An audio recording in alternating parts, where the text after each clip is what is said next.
Hello. हा video आहे कालचा. काल मी लवकर उठून माझं सगळं आवरून घेतलं आणि नंतरनं देवपूजा केली. देवपूजा केली की मिसळ बनवली. आम्हाला जायचं होतं बाहेर. माझ्या ह्या लहान मुलाचा पहिला वाढदिवस आहे, म्हणून काही खरेदी करायची होती आणि त्यांचे हेअरही कट करायचे होते.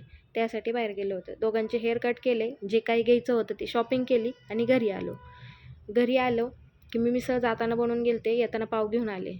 पहिला मिसळीवरती ताव मारला, खूप भूक लागली होती म्हणून. एक नंबर झाली ती मिसळ. मिसळचा व्हिडिओ पाहिजे असेल, रेसिपी पाहिजे असेल तर मी यूट्यूबवर आपल्या चॅनलवरती टाकली आहे, नक्की चेकआउट करा.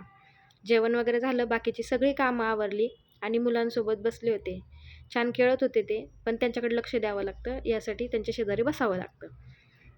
हा कृष्णा. सगळे म्हणतात खूप गरीब आहे, पण खूप मस्ती करतो.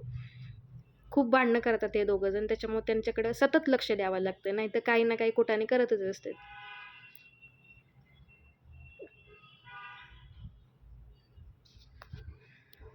मुलांमुळं, घरातल्या कामांमुळं दिवस कसा उगवतो आणि कसा संपतो हेच मला समजत नाही. त्याच्यामुळं व्हिडिओ एडिट करायला वेळ नसतो, शूट केलं तर. नाहीतर मग शूट केलं तर एडिटिंग केलं तर टाकायला वेळ भेटत नाही. चालायचंच. आजसाठी एवढंच. व्हिडिओ आवडला असेल तर व्हिडिओला लाईक करा, कमेंट करा, शेअर करा. चॅनलवर नवीन असेल तर सबस्क्राईब करा. तुम्हाला असेच छान छान मुलांचे मस्ती केलेले, खेळलेले किंवा रेसिपीज असे बरेच वेगळ्या वेगळ्या प्रकारचे व्हिडिओ पाहायला मिळतील. तोपर्यंत बाय.